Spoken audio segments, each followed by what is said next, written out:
Olá, sejam bem-vindas a mais um Confraria de Mulheres.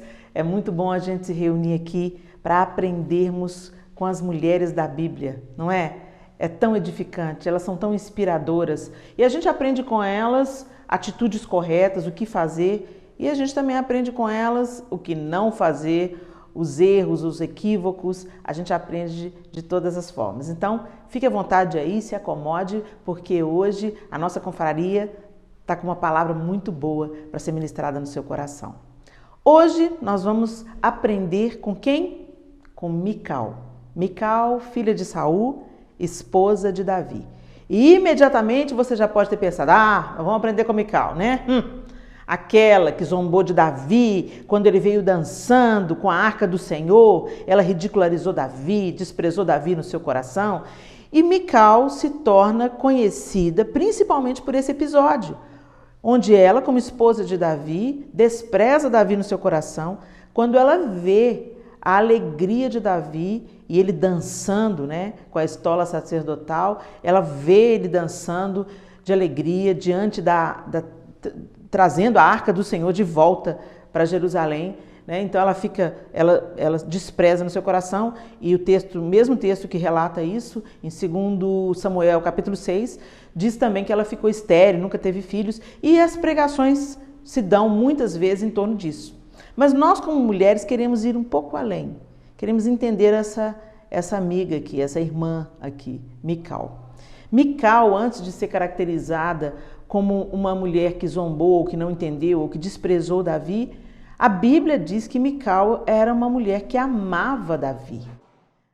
Vamos nos lembrar que Mical foi aquela filha de Davi que foi dada a ele em casamento, porque você se lembra quando Davi venceu o gigante? Pois é, o rei disse que daria uma de suas filhas, não é isso? E a filha que estava prometida a Davi não era Mical, era a filha mais velha de Saul. Então vamos lá, 1 Samuel, capítulo 18 e 19, a gente vê grande parte desse desfecho da história. 1 Samuel, no capítulo 18, diz aí que ele então Saul daria sua filha, né? Porque Davi, como foi prometido, àquele que vencesse o gigante Golias. E no verso 19, né? No verso 18, mas Davi disse a Saul: quem sou eu e o que é a minha família ou o clã de meu pai em Israel para que eu me torne genro do rei? Quer dizer, Davi, mesmo tendo vencido Golias, Davi não se achava digno, né, de ser contemplado com o casamento, se tornar genro do rei, né, com o casamento com a filha de Saul. Por isso, quando chegou a época, verso 19 do capítulo, eu estou em 1 Samuel 18, nós vamos ler o verso 19. Por isso, quando chegou a época de Merabe, a filha de Saul, ser dada em casamento a Davi, ela foi dada a Adriel de Meolá. Olha isso. Ao invés de Saul entregar a sua mulher, a sua filha Merabe, a filha mais velha, ela entregou a outro homem. E no verso 20 diz assim: Mical, a outra filha de Saul, gostava de Davi. Algumas traduções dizem assim: amava. Mical amava Davi. Quando disseram isso a Saul, ele ficou contente e pensou: eu a darei a ele para que lhe sirva de armadilha, fazendo-o cair nas mãos dos filisteus. Então Saul disse a Davi: hoje você tem uma segunda oportunidade de tornar-se meu genro. Então, aí a gente já vai vendo assim que Saul, um pouco truculento, promete a filha mais velha, dá a filha mais velha para outro homem, descobre que Mical, sua outra filha, gosta de Davi, ama Davi, e fala assim: você tem uma segunda chance, uma segunda oportunidade de se tornar meu genro. Então Saul ordenou aos seus conselheiros que falassem em particular com Davi, dizendo: o rei está satisfeito com você e todos os seus conselheiros o estimam. Torne-se agora seu genro. Quando falaram com Davi, ele disse: vocês acham que tornar-se genro do rei é fácil? Sou homem pobre e sem recursos. Lembra, né, gente, que naquela época tinha o dote, né? Que o noivo tinha que pagar. Quando os conselheiros de Saul lhe contaram o que Davi tinha dito, Saul ordenou que dissessem a Davi: o rei não quer outro preço pela noiva, além de 100 prepúcios de filisteus, para vingar-se de seus inimigos. O plano de Saul era que Davi fosse morto, pelos filisteus. Quando os conselheiros falaram novamente com Davi, ele gostou da ideia de tornar-se genro do rei. Por isso, antes de terminar o prazo estipulado, Davi e seus soldados saíram e mataram 200 filisteus. Ele trouxe os prepúcios e apresentou-os ao rei para que se tornasse seu genro. Então Saul lhe deu em casamento sua filha Mical. Presta atenção no verso 28. Quando Saul viu claramente que o Senhor estava com Davi e que sua filha Mical o amava, temeu ainda mais e continuou seu inimigo pelo resto da vida. No capítulo 19, a gente vê a ira de Saul só aumentando em relação a Davi e ele trama matar Davi. Davi estava tocando harpa, ele vai contra Davi, no verso 10 diz que tentou encravá-lo na parede com sua lança, mas Davi desviou-se e a lança encravou na parede.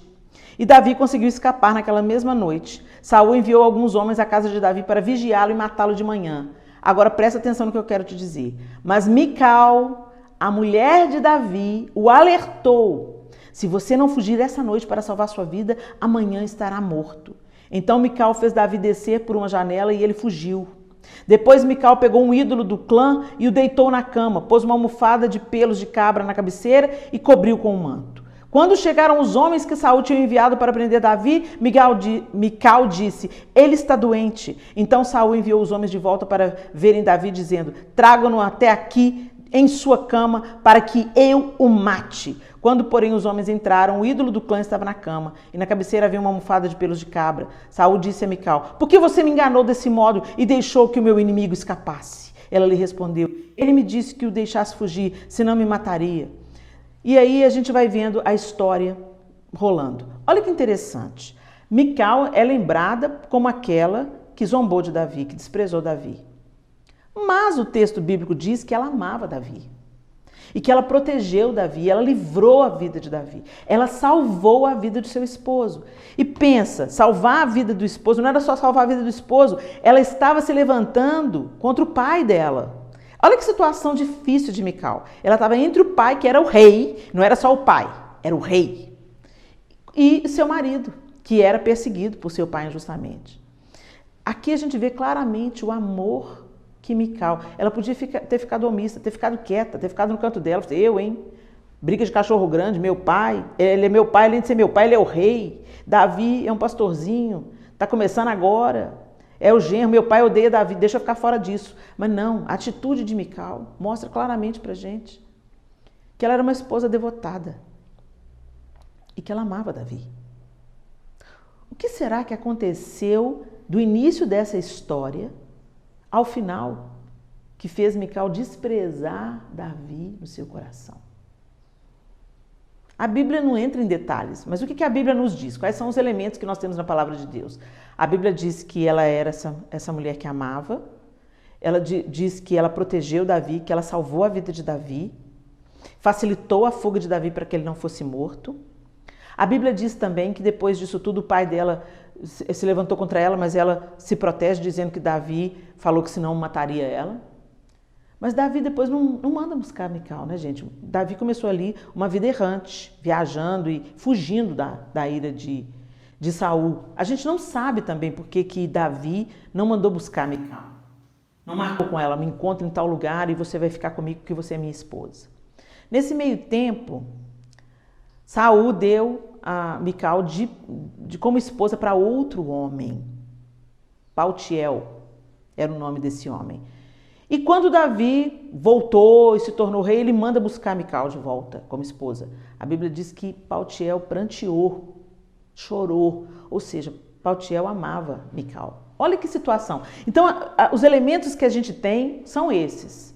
Mical ama Davi, Mical é uma esposa devotada, Mical se levanta até contra o próprio pai para defender o seu marido, facilita a fuga dele, ele anda fugindo, errante, por alguns anos, né, gente? Não foram meses que Saul perseguiu Davi.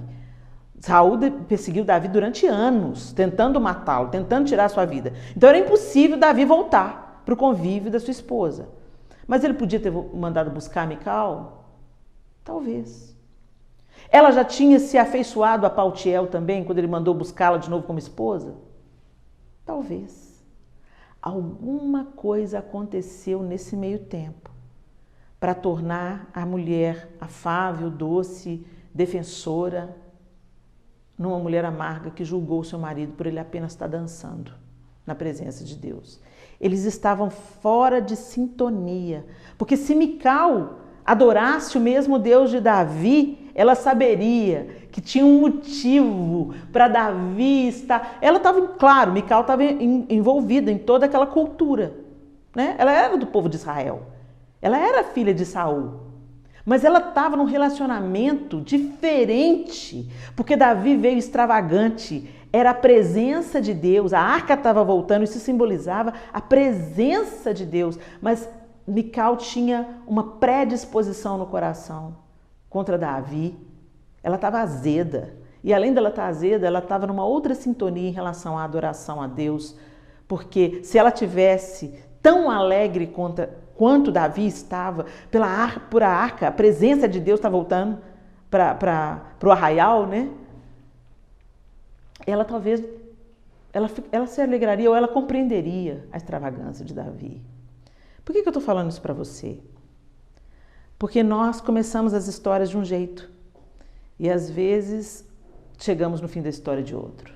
Às vezes você está percorrendo um casamento aí, durante anos, e você começou como uma esposa afável, amorosa, dedicada, mas agora seu coração está cabeludo. Você está indisposta, talvez o seu marido pisou na bola, o seu marido não correspondeu à expectativa, ou talvez vocês estejam em sintonias diferentes na adoração, né? Talvez seu marido esteja longe de Deus, você esteja buscando mais a Deus, ou o contrário. Eu não sei. Mas o que eu quero dizer é que o Senhor se importa muito com o final das coisas. Às vezes, começar é fácil. A gente começar um casamento é fácil. A gente começar uma amizade é fácil. A gente começar um negócio é fácil. Mas como é que a gente vai terminar as coisas? Mical começou bem.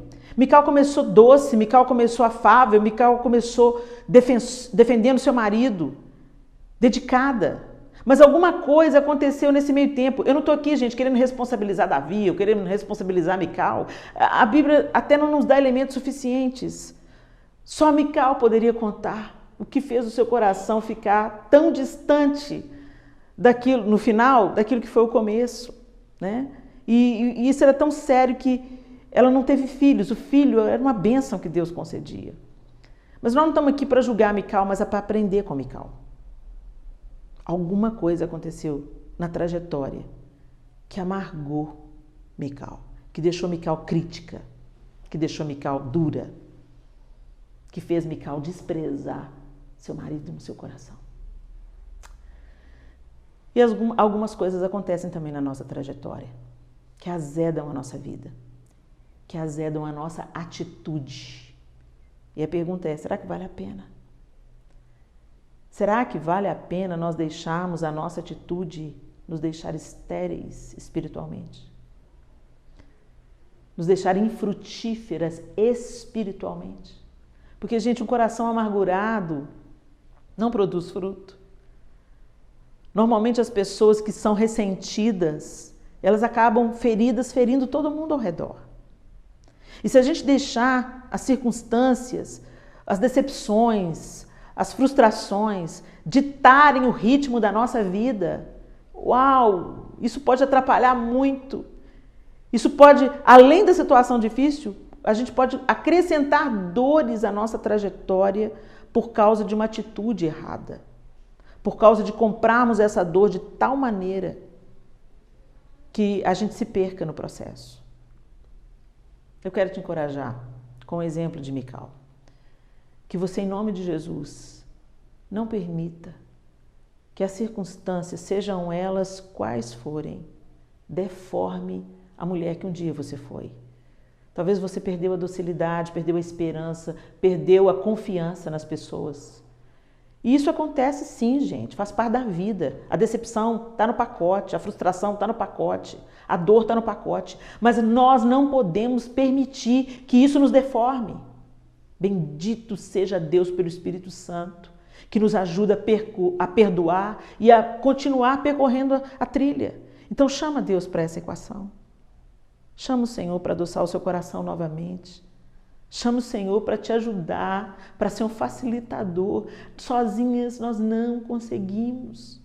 Mas o Senhor pode nos ajudar. Quando a gente fala, posso todas as coisas naquele que nos fortalece, né? Evocando o texto do apóstolo Paulo, podemos. Em Cristo nós podemos. Em Cristo nós podemos continuar doces. Em Cristo nós podemos sermos aperfeiçoadas no nosso caráter. Em Cristo nós podemos não nutrir a amargura, o rancor, o ressentimento. Em Cristo nós podemos. Em Cristo você pode, minha linda. Então não deixe o que te aconteceu te deformar, mas deixa Deus usar aí essas circunstâncias para te aperfeiçoar em nome de Jesus. Amém? Que o Senhor te abençoe. E agora nós vamos chamar o profissional para nos dar conselho. É isso mesmo, o profissional de hoje quem é? Deixa eu ver aqui quem é o profissional de hoje. É a nossa querida doutora Paula Furtado, nossa cirurgiã plástica maravilhosa. Paulinha, tem uma dúvida aqui. A pergunta de hoje é: o implante de silicone pode atrapalhar a amamentação? Conta pra gente, Paulinha.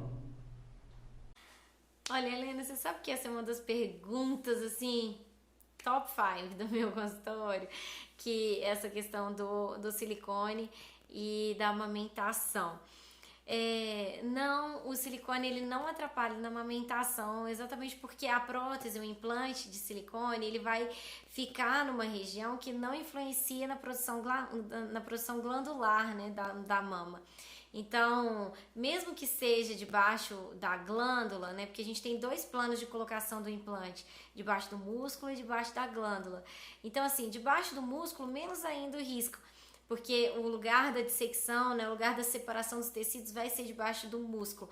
Mas se for debaixo da glândula, ele vai ficar exatamente abaixo desse tecido mamário. Então, ele não influencia nessa produção. Hoje já temos estudos e estudos comprovando isso, né? Então, eu falo que assim, teve pacientes que falam, mas tem uma conhecida, né, que não amamentou e tal, é porque já não iria amamentar, ou já teria uma produção menor mesmo de leite. Então, assim, hoje realmente a gente não tem nenhum artigo assim que fala comprovado, né, que o implante de silicone diminui a produção glandular. Obrigada, Paulinha, pela sua resposta, pela sua instrução. Muito bem-vinda sempre. Obrigada pelo seu encorajamento, minha amiga. Beijo pra você. Agora nós vamos para aquelas dicas de mulher para mulher, né, gente? Vamos lá? Hoje eu quero ensinar para vocês uma receita. É isso mesmo, a receita que eu sempre preparo em todos os natais para minha família querida.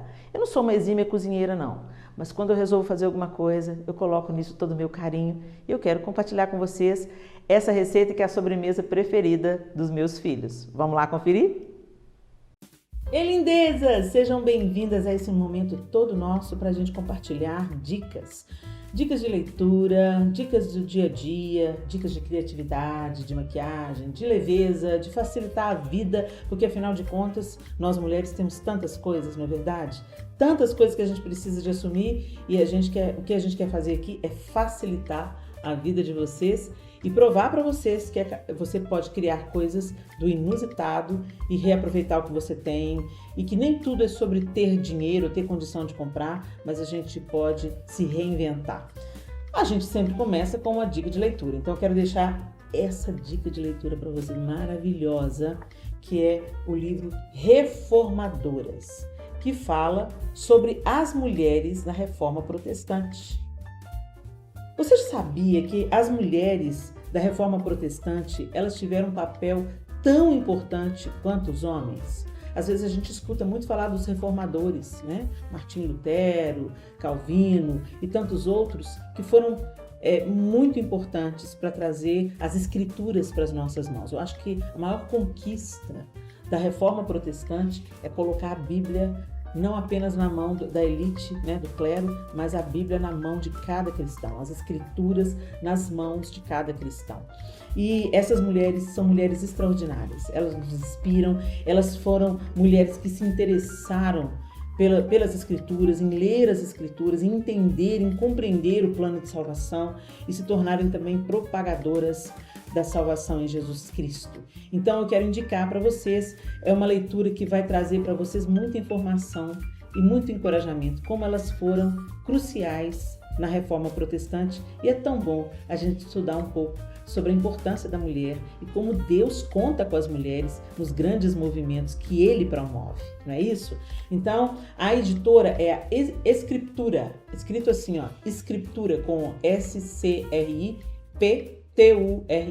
editora Escritura, ok? E você pode fazer os seus pedidos pelo site www.escritura.com.br ou então pela Amazon, e parece que também está disponível, né, através de e-books no Google Play, na Saraiva, na Amazon. Você pode conseguir esse livro em forma de e-book. Então, Reformadoras, as mulheres da Reforma Protestante. Eu indico essa leitura super instrutiva e inspiradora. Amém? E hoje tem receita, gente. Demorou, né? Algumas mulheres gostam muito de receita. Ih, não vai ter receita na confraria, vai ter receita também. Então, pega um bloquinho aí e anote os ingredientes que você vai precisar para fazer a nossa torta de maracujá. Essa torta, gente, faz o maior sucesso aqui na nossa casa no último Natal e todos os outros últimos natais. A gente faz questão de repetir a receita, que dá muito certo. Os meus filhos amam, os convidados que às vezes recebemos também amam, e já se tornou quase uma tradição de Natal aqui em casa, a torta de maracujá. Então confira aí os ingredientes, eu vou ensinar o passo a passo, mas você já pode tomar nota dos ingredientes. Eu faço para aquele refratário maior, então eu uso 2 receitas. Então eu já vou dar para vocês 2 receitas, porque você não vai errar, que é muito gostosa e no instantinho ela desaparece. Então, o que eu uso para fazer a receita da torta de maracujá? Tome nota. Você vai precisar de mousse de maracujá. Como a mousse de maracujá é feita? 2 latas de leite condensado, 2 latas de creme de leite e 1 lata de suco de maracujá concentrado. Você vai precisar de chantilly. Como que eu uso esse chantilly? O chantilly que eu faço é o chantilly que é feito em caixinha. Aquele chantilly de caixinha, chantineve, né? Sem merchan, mas contando para vocês a marca que eu uso, é o chantineve, é um pozinho que você mistura com 100 ml de leite gelado e bate na batedeira de bolo. Então você usa, a receita vem direitinho na caixinha do chantineve, e se você achar o chantineve light, melhor ainda, porque ele é mais levinho, não é tão calórico e não prejudica em nada o sabor da sua receita. Então anota aí, você vai precisar de 8 caixas de chantineve e, consequentemente, para preparar 800 ml de leite gelado. Você vai precisar de um pacote de biscoito maisena e 2 barras de chocolate meio amargo. E esses são os ingredientes. Você prepara a mousse de maracujá.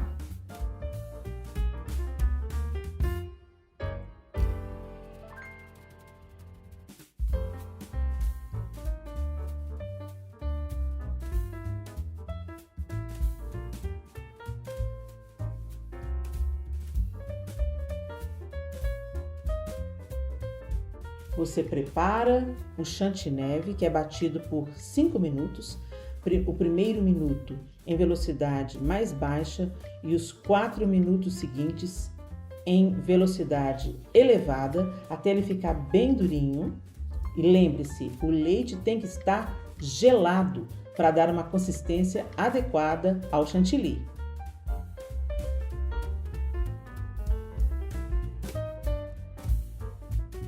E você então vai intercalar as camadas. Como eu faço? Eu coloco no fundo do refratário, espalhando bem para aproveitar bastante as camadas. Espalhe o máximo possível para você aproveitar e dar mais camadas, ok? Não vai desperdiçando na primeira pegada, não, ok? Então, 1 camada de mousse de maracujá, 1 camada de chantilly, biscoito maisena. Repita. 1 camada de mousse de maracujá, 1 camada de chantilly e esse chocolate meio amargo, as 2 barras trituradas. Então você deixa alguns pedacinhos maiores, alguns pedacinhos menores, você pode ralar no ralador, mas você deixa os pedacinhos para você ter essa surpresa de quando você está comendo a torta, de você morder o chocolate, ok?